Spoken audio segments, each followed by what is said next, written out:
Hey guys, Gabe here with G Squared RealTeam, and I wanted to make this video on the question of whether it's a good time to buy, sell, all that fun stuff. People are back and forth in this market trying to figure out if it's worth it, if it's not worth it. In this particular video, what I'm going to be discussing is the listing side, so selling a house. How the current market is affecting that, how that reflects what we're seeing. What I would love to do is obviously let you know, hey, this is a good time to sell. And if you're interested in that, I would say to go ahead and reach out to us. My contact info is in the comments or in the description below. Go to our website, fill out our form to contact us, go to our social media, send us a message. There's plenty of ways to reach out to us. Feel free to do that however you can. Get a free home evaluation to figure out what your home is worth. So with that being said, people are very skittish right now selling their homes because they're saying, well, the interest rates are high. I don't want to be a buyer at this interest rate.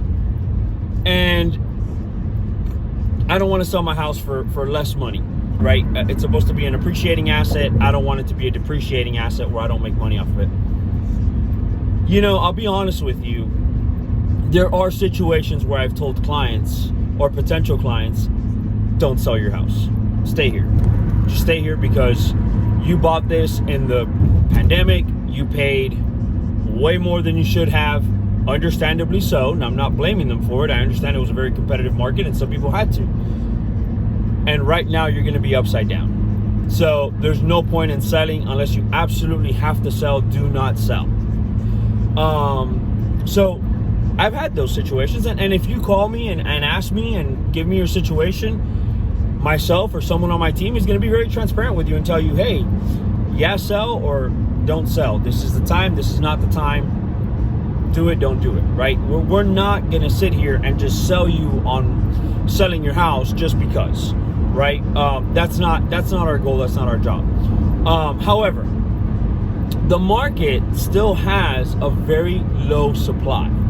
So particularly if you look at areas like Chattanooga, Knoxville, Nashville, they have much less supply than what they have in demand. Rural areas, we're starting to see the inverse. In the rural areas, like if you go to Dayton, Dunlap, Woodville, things like that within Tennessee, you're going to start seeing those areas are having a little bit more supply with a little bit less demand. So again, it's not that they're not selling, it's just they have to be more aggressive in selling them because those areas are not as pursued as they once were. Now, I will say, those areas also during the pandemic, during COVID and all that fun stuff, those areas weren't as extreme in numbers. People weren't purchasing, 30, 40, 50, 60, 70, 100 grand over appraised value. So if you're in those areas, 9 out of 10 times, you probably paid well and you're probably going to come out on the green when you sell. So that's what I've run into mostly. But again, there are exceptions to the rule, and there are situations where people do have some struggles and stuff like that. So that being said, if you live in an area and you want to sell, supply demand, it's still very competitive for a seller. There's still enough demand and not enough supply where houses are selling quickly at good money. Now, when I say good money, I don't want it to be mistaken with 2021, 2022, when homes were selling. It was a house that was worth $350 and it sold for $425. That does not exist. I'm sorry to break it to you. I'm sorry to burst your bubble. Does not exist. I'm going to give you a perfect example of this. I had a listing that we turned down because we will turn down listings. We are big believers in, we want to do what's best for you. We want to guide you. We want to get you through this process. But we also don't want to just put a sign in a yard, okay? We want to make sure that we can help you. and if we can't agree that this is what a home should sell for, we'd rather refer you to another agent or have you find another agent that's willing to do that. Because a lot of times we just don't want to have relationships like that. We want to be transparent, we want to be honest, we want to get you the most amount of money you possibly can, but we also want it to sell. So I had a property, they called me up, I comped it out. It comped out at about 650. I told them, hey, pushing it, I know you guys don't have to sell, you're not desperate. We could push it to 670, 675. That's top range market value for the property.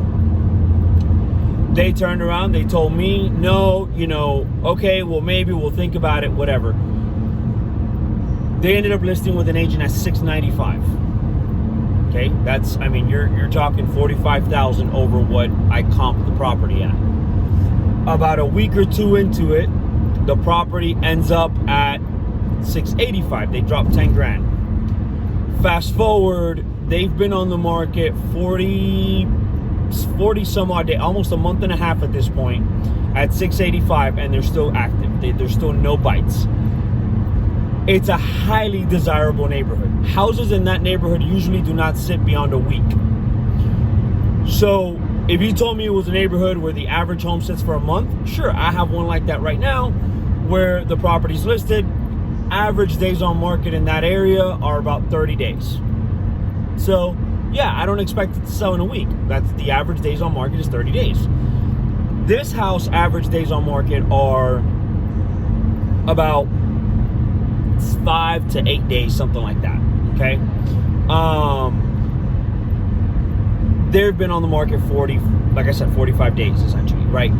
The reason why is because they think to a certain extent that, well, we just got to wait for that right buyer. The problem is that buyers realize and know that it's not 22, it's not 21. Interest rates are higher. That buyer that was approved for 700 2 years ago is now approved for 500, right? So their buying power is less. So they're not willing to spend more because most buyers are more concerned with their monthly payment than they're concerned about their purchase price. No one cares about their monthly payment. And if you want to figure out what a monthly payment is for the sale price of your property, you can visit our website. We have a free calculator. It's a simple, basic calculator. It doesn't include PMI or which is property, the mortgage insurance or anything like that. But it gives you a rough ballpark idea of what your mortgage would be on the sale of your house. If you're selling your house for 500, you assume X percent down. You assume, X percent interest, and it'll kind of throw out a number for you of your monthly payments. So again, you can ballpark that. Your typical FHA is about 3.5% down, depending on the FHA program, but that's usually what we're looking at. Most conventionals are anywhere between 3 and 20% down. Just depends on the program. So I would do that. I would just do the interest. I would do the calculator at about 3.5% and then do it at 20%. See what the monthly payments are between the two and figure out, this is what the monthly payment would be. I'm not going to get into the details as to why that's so important, but part of that is we use that to know what kind of buyer we're pursuing. If we know we need a buyer that needs to have a conventional loan with 20% down, because that's how they're going to get approved for a loan or be able to purchase this house at a certain price, that's who we're going to pursue. If we see that an FHA has to approve for so much more, and again, I'm not going to get into the weeds of it, but there's methodology behind it. Okay, so we tend to pursue and direct our marketing towards who we think is the proper demographic or position of the person that's looking to buy. It is a good time to sell if you are realistic, and if you do have a property that you say, hey, you know what, I have this property and I think I can do well with it. Now, we're seeing more and more what's called seller concessions, which means sellers are paying towards closing costs. They're paying towards buyer points, things of that nature. So buying down rates and things of that nature. Again, I will emphasize here, selling your house right now can vary. It really can. It varies, and it's not right before. The buyer side was the one that took a little bit more kind of finessing to make sure that they weren't over leveraged or overpaying for properties, making sure that they got, that they were good within what they were doing. In the current market trends we're in now, it's the opposite. We're looking at it from the standpoint of making sure that sellers aren't losing money for selling their house during this market. So hope you guys have enjoyed this video. Feel free to comment if you have any questions, or if you have anything else you want to know about this. Go to our website. You can fill out our form on our website for information. We can reach out to you. Either myself or one of my agents can reach out to you, ask you any questions you might have about the market trends, anything of that nature. We'd love to help you out. We'd love to touch base with you.